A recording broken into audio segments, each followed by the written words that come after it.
रोगी को मेडिकल नहीं जाउथबा समय रे एककालीन 3टी स्थान में ब्रेकडाउन हो जाइछि 108 एम्बुलेंस।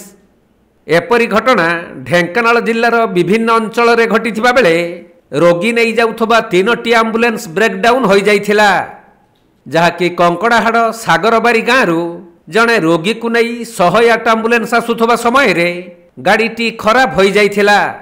फलरे तांको एक अन्य बेसरकारी गाड़ी रे कामाख्यानगर मेडिकल को नहीं भर्ती करा जाइथिला। सेहीपरि परजंग मेडिकल थारू मात्र 500 मीटर दूर रे एक 108 एम्बुलेंस खराब होइथिबा देखिबाकू मिलिछि। सेहीपरि ढेंकानाल कामाख्यानगर मुख्य रास्तार महुली गाँ निकटरे मध्य रोगी को नहीं जाउथबा गुटिए 108 एम्बुलेंस ब्रेकडाउन होइथिबा देखिबाकू मिलिछि।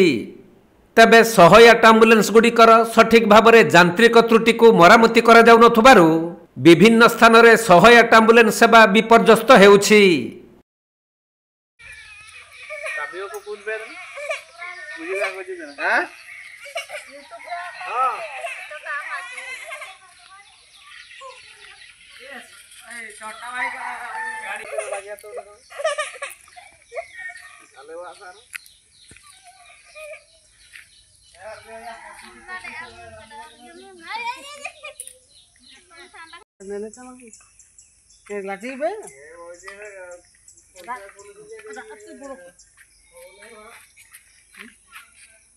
Raten